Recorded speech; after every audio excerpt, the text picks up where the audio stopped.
It started the week after my grandmother passed away. The snow hadn't stopped for days, covering the whole valley in quiet white silence. Her house stood at the end of the road, the one nobody used since the bridge collapsed years ago. I went there to clean her things, alone, thinking it would take a few hours, maybe a night at most. But that night lasted much longer than it should have. Welcome everyone, thank you for listening. Let me know where you're tuning in from to support the channel. I'm not sure why I'm even recording this. Maybe to understand what happened in that house. Because since that night, I haven't been able to sleep in complete silence again. The key turned stiff in the lock. The smell of wood and dust rushed out like a memory I'd forgotten. Everything looked the same. Her rocking chair by the window. The framed photo of my grandfather still smiling. And on the shelf, between faded books and porcelain cups, sat that old doll she used to call Clara. I'd always hated that thing. Porcelain face cracked under the eyes, the kind that almost looks like it's breathing. I told myself it was silly. Just a toy from another time. But something in the room felt heavier the moment I looked at it. I remember the sound of the wind pressing against the shutters, the faint ticking of her wall clock. It was only 6 in the afternoon, but winter light fades early in that town. By 7, it was already dark enough that the windows showed nothing but my own reflection. That's when I heard it. A slow creak, the kind a chair makes when someone sits down. I turned around. The rocking chair was moving, gently, back and forth. At first I laughed, told myself it was the draft, or maybe the floorboards expanding with the cold. But then it stopped, too abruptly, like someone had stood up. I felt my stomach twist as I noticed something small on the carpet. A thin porcelain hand, broken off from the doll on the shelf, except the doll still had both arms attached. I didn't touch it. I just watched as the shadow from the chair stretched across the floor. Longer than it should have, darker than the room could explain. I tried to convince myself it was exhaustion, grief, anything rational. But then the old clock in the hall started ticking louder, each second echoing like a heartbeat through the walls. I packed a few of her clothes into a box, trying to ignore it. The ticking followed me from room to room, like it was inside the walls. When I went back to the living room, the doll was no longer on the shelf. My heart froze. I scanned the room, half expecting to see it on the floor, but it wasn't there. Only the faint impression of its small body left in the dust. The snow outside thickened, smothering every sound from the valley. I could hear only my breath, and the soft creak of wood somewhere behind me. It wasn't the chair this time. It came from upstairs, a rhythm too slow to be footsteps, too heavy to be wind. I didn't want to go up there, but the sound wouldn't stop. I climbed the staircase, one careful step at a time. The banister was cold to the touch, like ice had formed on the wood itself. Halfway up, I heard it again, a short laugh. Faint, breathy, like a child trying not to be heard. I froze, listening. The sound came from my grandmother's old bedroom, where she'd kept the doll before moving it downstairs. When I reached the top, the door was open just enough to show the bed frame. And there, sitting neatly on the pillow, was the doll, its cracked face tilted toward the door, as if waiting. I don't remember walking into the room, only the sound of my heartbeat echoing against the wooden walls. The air smelled like old perfume, faint lavender and something colder underneath, like damp cloth left too long in the dark. The doll's eyes caught the light from the hallway, tiny glass reflections that seemed to move when I did. I reached for it, wanting to prove it was nothing, just gravity or coincidence or my nerves playing tricks again.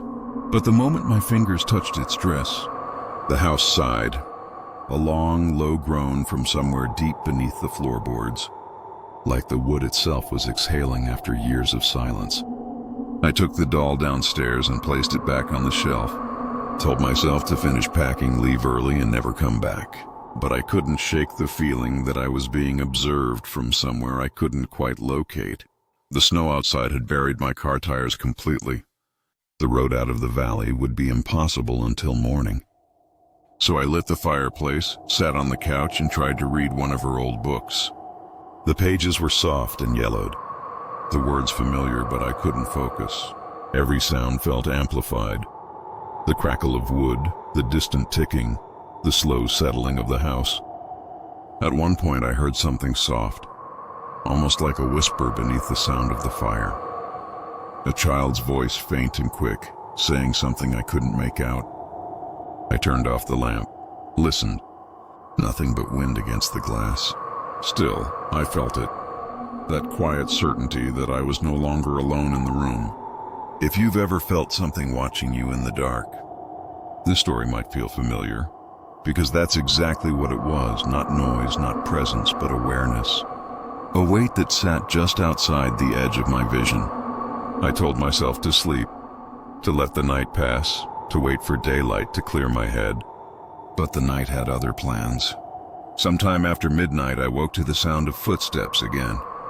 Slow, deliberate, moving from the hallway into the living room. I didn't move. I only listened, heart pounding under the blanket. The steps stopped near the shelf. Then silence. For a full minute, nothing. Then one faint sound. Porcelain scraping gently against wood. I sat up fast, turned on the lamp. The shelf was empty again. The doll gone. My breath came out shaky and uneven, fogging the cold air around me. I checked the floor, the couch, the corners. Nothing. Then I saw it. The small outline of bare feet in the ash near the fireplace. They were too small to be mine, and they stopped right in front of the couch where I'd been sleeping. The ash hadn't been disturbed anywhere else. No trail leading in or out, just two small prints, frozen mid-step. The wind pushed against the window again, but this time it sounded almost like tapping. 3 slow knocks. Pause. 3 more. Deliberate, measured. I didn't go to the window. I couldn't. I stayed there staring at those tiny marks until the fire burned itself out. The room sank into darkness, and in that silence, I heard the faintest sound again. A slow creak, wood bending, a chair rocking upstairs. Only this time, there was something else. A quiet hum, the same tune my grandmother used to sing when she brushed my hair as a child. It came from above, through the ceiling. Moving, stopping, starting again. Soft, patient, as if whoever was humming knew I was listening.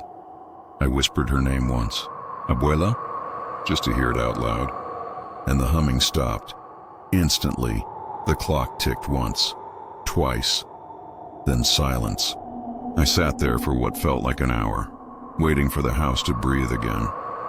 But it didn't. It just watched me quietly, through the dark glass of the window and the cracks in the ceiling.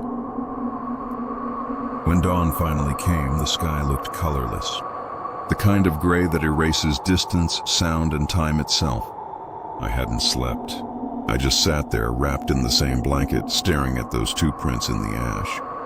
They hadn't faded, hadn't melted away even with the warmth of the dying fire.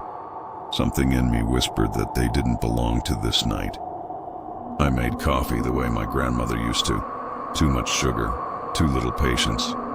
The cup shook in my hand as I tried to stop thinking, but the humming from last night kept echoing somewhere inside my head. A lullaby with no words, only memory. And I realized I'd heard it once before, years ago. It was the same melody she used when I was sick as a child, but she never sang it alone. There was always that voice beside hers, higher, softer, like another child singing along. I used to think it was the radio, or maybe her talking to herself. Now I wasn't sure she ever lived alone in this house at all. The snow had swallowed the front path entirely. No tracks, no movement. Just a flat white sheet leading into the trees beyond the fence. I tried to call for help, but there was no signal, no sound, nothing but the hum of winter around me. So I decided to keep cleaning. A distraction, something normal, something human. That's when I opened the old chest by the window. Inside were letters, dozens of them, all in my grandmother's handwriting. Most were addressed to my mother, never sent. They started normal, then turned strange.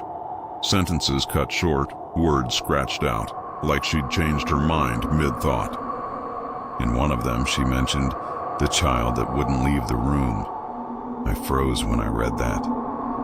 The ink was faded, but the date said 1973, long before I was born.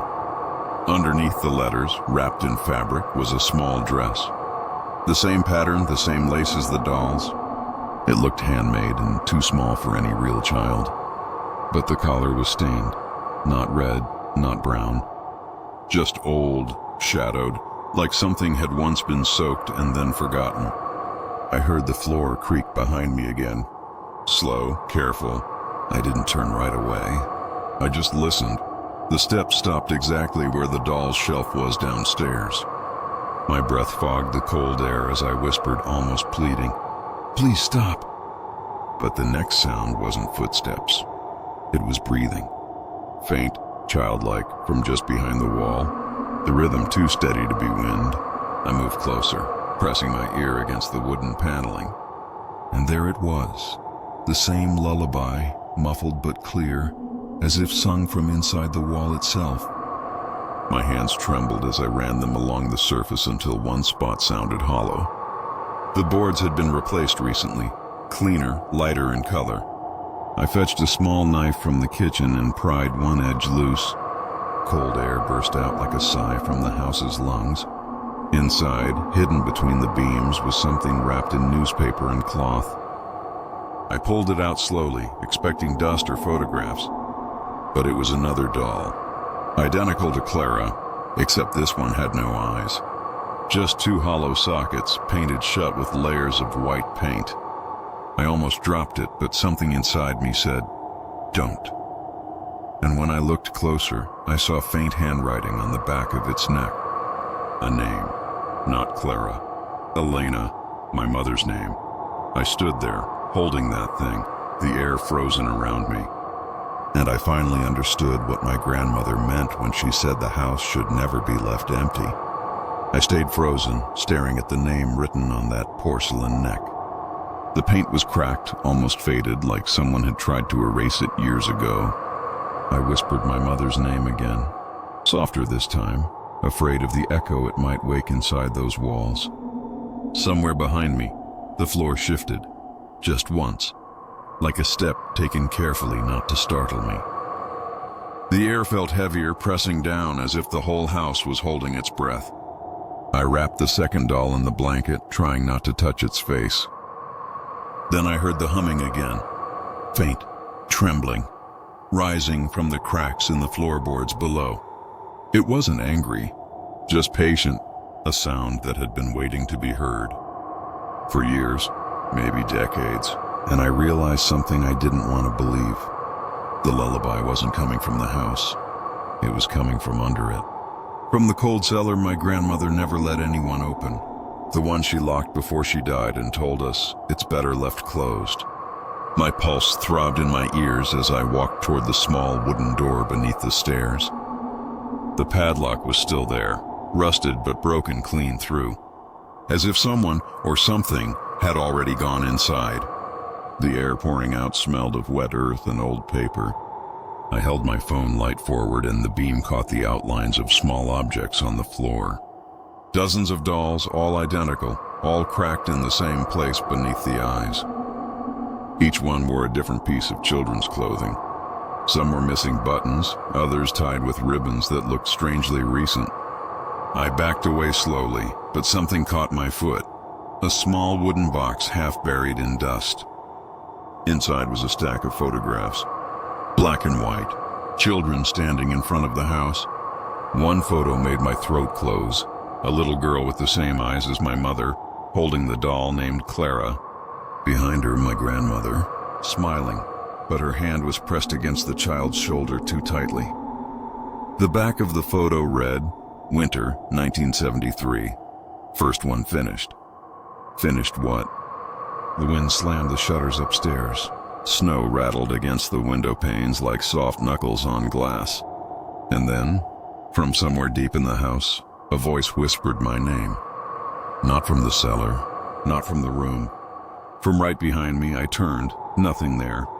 Only the open door to the living room, and the rocking chair moving gently again, back and forth. back and forth. The same slow rhythm as breathing. On the seat, the doll, the first one, Clara, sitting upright, staring toward the stairs. Her cracked porcelain hand was no longer broken. It rested on the blanket where I'd wrapped the second doll, and that blanket was empty. Only the faint imprint of a small body remained in the folds of the fabric. I couldn't move. I just watched as the chair rocked once more. Slower, heavier, then stopped. The clock ticked once, then went silent for good. Outside, the snow began to fall harder, erasing every print, every trace, every sound. And from somewhere inside the walls, almost gentle, came that lullaby one last time. The same soft tune my grandmother used to sing when she thought I was asleep. But this time, it wasn't her voice.